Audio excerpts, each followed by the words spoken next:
அது பயங்கரமான accident. Actually சொல்லப்போனால் காரே பார்த்தீங்களா நசுங்குது காரு அந்த ஆக்சிடெண்ட்டில். ஆனால் அவர் அதை பற்றி கேர் பண்ண மாதிரியே தெரில. அவர் ஃபயர் மாதிரி அந்த காரை விட்டு இறங்கி ஒருத்தர் திறந்து விடுறாரு, கேஷுவலாக நடந்து போகிறாரு. இப்போ வேற ஒரு நடிகருக்கு இந்த மாதிரி நடந்தால் கொஞ்சம் அந்த பிரேக் வந்து விடுவாங்க சார், அந்த மாதிரி கூட இல்லாமல் பண்ணிகிட்டே இருக்காரு சார் தொடர்ந்து. யார்? அஜித் சார். பிரேக்கே இல்லாத வண்டி கூட ஓட்டுவார் சார். கரெக்டாக லேண்ட் பண்ணி நிறுத்தி இறங்கி வந்துடுவார். இப்போ சினிமாலேருந்து அந்த ஒரு பஞ்சு சொல்லுவாங்க சார், ரிஸ்க் எடுக்குது எனக்கு ரஸ்க்கு சாப்பிட்ற மாதிரி, அந்த மாதிரி எடுத்துக்கிறாரு சார் அஜித் சார். இதெல்லாம் அப்படிலாம் கிடையாது சார். அவர் ரஸ்க்கு இப்போ சாப்பிட்டு போய் ரிஸ்க் எடுக்கிறாருன்னு வச்சுக்கோமே. முதுகெலும்பில் பண்ணாத அறுவை சிகிச்சையே கிடையாது.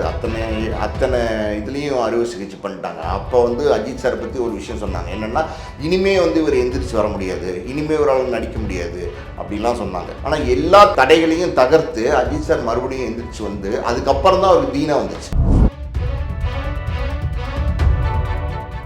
சார் இப்போ இல்லை சார், படத்துக்காக வந்து வெயிட் லாஸ் வந்து பண்ணல, இப்போ ரேஸுக்காக மட்டும் வெயிட் லாஸ் பண்ணுறாரு அப்படின்னு ஒரு குற்றச்சாட்டை வந்து முன்வைக்கிறாங்கல்ல. மார்க்கெட்டு ஒரு பெரிய இல்லாத ஒரு நடிகர்னு வச்சுக்கோங்க. அவர் படத்துக்காண்டி வெயிட் லாஸ் பண்ணலாம், அவர் படத்துக்காண்டி என்ன வேணால் பண்ணலாம், மொட்டை அடிக்கலாம், என்ன வேணால் பண்ணலாம். ஆனால் அஜித் சாரை பொறுத்த வரைக்கும் அவருக்கு இருக்கிற மாசு இன்னைக்கு தமிழ் இண்டஸ்ட்ரியில் வேறு யாருக்குமே கிடையாது.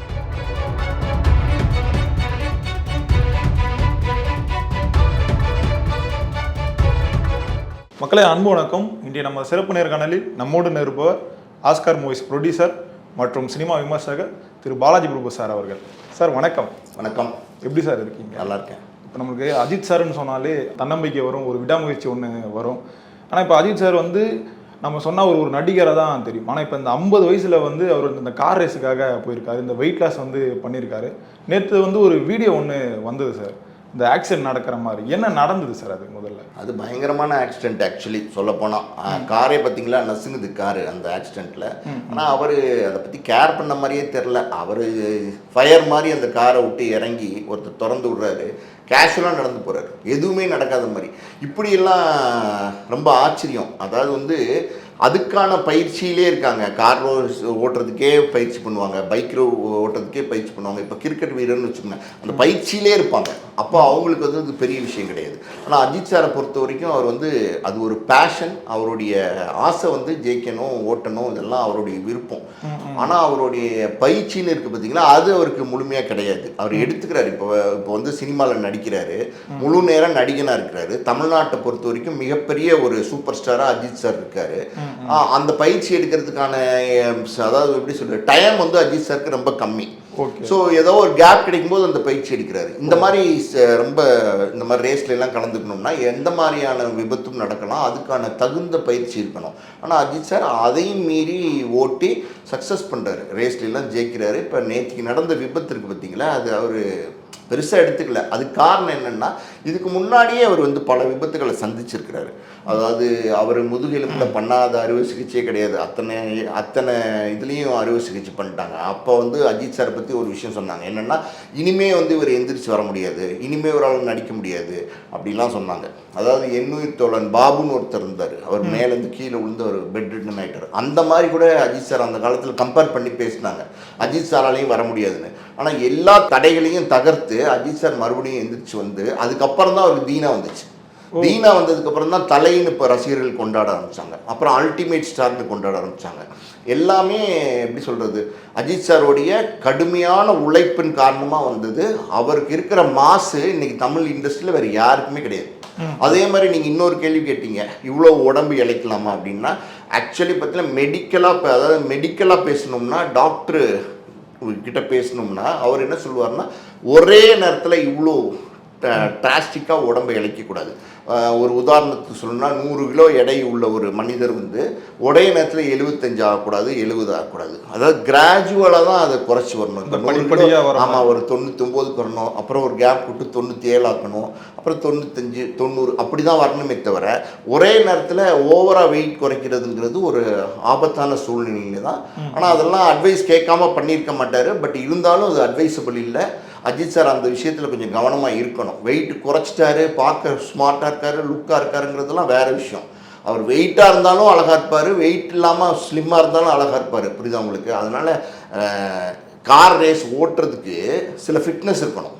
இப்போ இந்த வெயிட்டில் இருக்கணும், இந்த ஃபிட்னஸ் இருக்கணும். இப்போ போலீஸ் செலெக்ஷன் இருக்குல்ல, இவ்வளோ ஹைட் இருந்தால் தான் நீங்கள் செலக்ட் ஆவீங்க. என்ன தான் நீங்கள் வந்து டேலண்டாக ரோப் ஏறினீங்க எல்லாம் பண்ணீங்கன்னா கூட இந்த ஹைட்டுன்னு ஒன்று இருக்குது, அது இல்லை அப்படின்னா அவங்கள வந்து ரிஜெக்ட் பண்ணிடுவாங்க. அதே மாதிரி இதுக்கு வந்து ஒரு ஃபிட்னஸ் உண்டு. அந்த ஃபிட்னஸ் வந்து கொண்டு வரணும் அப்படிங்கிறதுக்காண்டி தான் அஜித் சார் வந்து வெயிட் ரெடியூஸ் பண்ணியிருக்கிறாரு. புரியுது உங்களுக்கு? அதனால் வந்து மறுபடியும் அஜித் சார் வந்து வெயிட் மெயின்டெனன்ஸில் கொஞ்சம் கான்சென்ட்ரேட் பண்ணணும். சார் இப்போ இல்லை சார், படத்துக்காக வந்து வெயிட் லாஸ் வந்து பண்ணல, இப்போ ரேஸுக்காக மட்டும் வெயிட் லாஸ் பண்ணுறாரு அப்படின்னு ஒரு குற்றச்சாட்டை வந்து முன்வைக்கிறாங்கல்ல சார். அதை படத்துக்காண்டி வெயிட் லாஸ் பண்ண வேண்டாம் சார். படத்துக்காண்டி ஏன் வெயிட் லாஸ் பண்ணணும்? அதாவது வந்து இப்போ மார்க்கெட்டு ஒரு பெரிய இல்லாத ஒரு நடிகர்னு வச்சுக்கோங்க, அவர் படத்துக்காண்டி வெயிட் லாஸ் பண்ணலாம், அவர் படத்துக்காண்டி என்ன வேணால் பண்ணலாம், மொட்டை அடிச்சுக்கலாம், என்ன வேணால் பண்ணலாம். சரத்குமார் சார்லாம் பார்த்தீங்கன்னா சூரியன் ஒரு படம் வந்துச்சு, அந்த படத்துல எல்லாம் பார்த்தீங்கன்னா மொட்டையெல்லாம் அடிச்சுட்டு வந்தார். அப்புறம் மொட்டை அடித்தோன்னா அதை பார்த்தாங்க, ரக்கடாக பார்த்தாங்க. இப்போ வந்து 100வது நாளில் வந்து நம்ம சத்யராஜ் மொட்டை அடிச்சுட்டு வந்தார், பார்த்தாங்க. அவங்களுக்கு ஒரு அட்ராக்ஷன் அன்னைக்கு தேவைப்பட்டுச்சு, எதையாவது வச்சு மக்களை கவர்ச்சி பண்ணி நம்ம வந்து ஆடியன்ஸ் ஃபுல் கொண்டு வரணும் அப்படிங்கிறதுக்காண்டி சில விஷயங்கள்லாம் பண்ணாங்க. ஆனால் அஜித் சாருக்கு அப்படி ஒரு தேவை இல்லையே. அவர் சும்மா முடியை களைச்சி விட்டுட்டு வந்தாலே விசில் அடிக்கிறது கூட்டம் இருக்குது. அப்படி இருக்கும்போது அவர் எதுக்கு மொட்டை அடிச்சுட்டு வரணும், அவர் எதுக்கு வெயிட் லாஸ் பண்ணி உடம்பை ட்ரிம் பண்ணணும், எல்லாம் பண்ணணும். அதனால் அது நெசசிட்டி இல்லை. சினிமாக்காண்டி அவர் பண்ணலை அப்படிங்கிறதெல்லாம் கிடையாது. அதுக்கு சினிமாவை பொறுத்த வரைக்கும் அவருக்கு இருக்கிற கிரேஸ் வந்து வேறு, அவருக்கு இருக்கிற ஆடியன்ஸ் வேறு. அவர் மேலே வந்து அவருக்காண்டி உயிரே கொடுக்கக்கூடிய ஆடியன்ஸ் இருக்காங்க. புரியுது உங்களுக்கு? அதனால் சினிமாக்காண்டி அவர் எதுவும் ஆல்ட்ரேஷன் பண்ண வேண்டிய அவசியம் இல்லை. இது வந்து எப்படின்னா இது வந்து சிஸ்டம். இது வந்து அந்த வெயிட்டில் இருந்தீங்கன்னா தான் அந்த காம்படிஷனை நீங்கள் கலந்துக்க முடியும். அதனால் குறைச்சிருக்காரு. அதனால் அந்த குற்றச்சாட்டு வந்து முழுமையாக தவறானது. இப்போ அஜித் ஃபேன்ஸ் எல்லாம் இருக்காங்க சார், அவங்களும் ரொம்பவே கவலையில் இருக்காங்க. ஏன்னா இந்த மாதிரி ஒரு ஆக்ஷன் நடக்குது, அஜித் சார் ஸ்க்ரீனில் வந்தாலே போதும், இப்படி வெயிட் லாஸ் பண்ணிலாம் இல்லை, அவர் வந்தாலே போதும் எங்களுக்கு அந்த ஒரு சந்தோஷம் கிடைக்கும். நான் இந்த மாதிரி இந்த ஆக்சிடென்ட்லாம் பார்த்து கொஞ்சம் பயமாகவே இருக்காங்களே சார் அவங்க. இல்லை, அஜித் சாரை பொறுத்த வரைக்கும் பயப்பட வேண்டிய அவசியம் கிடையாது. நான் ஃபேன்ஸுக்கும் சொல்கிறேன், அஜித்தை பொறுத்த வரைக்கும் பயப்பட வேண்டாம், தைரியமாக இருக்கலாம். ஏன்னா வந்து அவர் நல்ல ஆளுமை உள்ள நடிகர் மட்டும் கிடையாது, நல்ல ஆளுமை உள்ள மனிதரும் கூட அவர். புரியுது உங்களுக்கு? அதனால் வந்து அவரை பொறுத்த வரைக்கும் பயப்பட வேணாம். இதெல்லாம் வந்து அஜித் சார் வந்து 17-18 வயசுலேருந்து இந்த பைக் ரேஸு, சும்மாவே ரோட்டில் ஓட்டும்போது ஸ்பீடாக ஓட்டுறது, பைக் ரேஸ் பண்ணுறது, இதெல்லாம் வந்து ப்ராக்டிஸ் பண்ணியிருக்காரு. அந்த காலத்தில் சினிமாவுக்கு வர்றதுக்கு முன்னாடியே நான் கேள்விப்பட்ட ஒரு தகவல் என்னென்னா, அமராவதி முதல் படத்துக்குலாம் வரும்போது அஜித் சார் பைக்கில் தான் வருவார். புரியுது உங்களுக்கு? அதாவது கார்லாம் கிடையாது அப்போ. அஜித் சட்டை பைக்கில் தான் வருவார், பைக்கில் தான் ஷூட்டிங்லாம் போவார். அப்புறம் பிற்காலத்தில் தான் காரெல்லாம் வாங்க ஆரம்பித்தார். புரியுது உங்களுக்கு? அப்புறம் இன்றைக்கி அவர்கிட்ட இல்லாத காரே கிடையாது, அது வேறு விஷயம், விட்டுருவோம். இதுக்கு முன்னாடி ஒரு படத்தில் நடித்தார், அந்த படத்தில் கூட ஒரு அந்த ஆரோவோட போய் காரே ரோல் ஆச்சு. அப்போ இதே மாதிரி ட்ரெண்ட் ஆச்சு. யார் என்ன கவலைப்பட்டா, அவர் என்ன கவலை, இதே மாதிரி தான் இறங்கி போனார். புரியுது அவங்களுக்கு? அதனால் அஜித் ரசிகர்களை பொறுத்த வரைக்கும் அவங்க வந்து இதுக்கெல்லாம் கவலைப்பட மாட்டாங்க.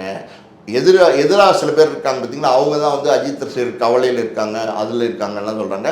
அதுக்கெல்லாம் வாய்ப்பே கிடையாது, அவங்க தைரியமாக தான் இருக்காங்க. இப்போ சினிமாலேருந்து அந்த ஒரு பஞ்சு சொல்லுவாங்க சார், இந்த ரிஸ்க் எடுக்குது எனக்கு ரஸ்க்கு சாப்பிட்ற மாதிரி, அந்த மாதிரி எடுத்துக்கிறாரு சார் அஜித் சார். இதெல்லாம் அப்படிலாம் கிடையாது சார். அவர் ரஸ்க்கு சாப்பிட்டு போய் ரிஸ்க் எடுக்கிறான்னு வச்சுக்கோமே.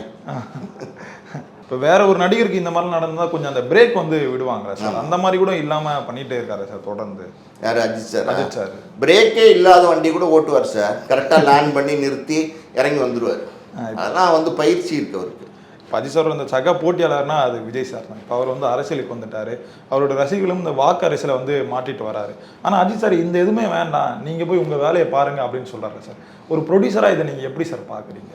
ஒருத்தர் வந்து கமர்ஷியலாக போகிறாரு, அப்படி தான் நம்ம சொல்லணும். அரசியல் போகிறாரு, அரசியலில் அடுத்த ஆதாயம் தேடி போகிறாரு. அதாவது பண ஆதாயம் தேடி போகிறாரா, புகழ் ஆதாயம் தேடி போகிறாரா அப்படிங்கிறதெல்லாம் மீறி அவருடைய இலக்கு வந்து முதலமைச்சர் நாற்காலியாக இருக்குது, அதான இலக்கு. அப்படி இருக்கும்போது ஏதோ ஒரு ஆதாயம் தேடி போகிறார் விஜய். ஓகேவா? இப்போ சினிமாவில் இவ்வளோ சம்பாதிச்சிட்டாரு, 69 படம் நடிச்சிட்டாரு.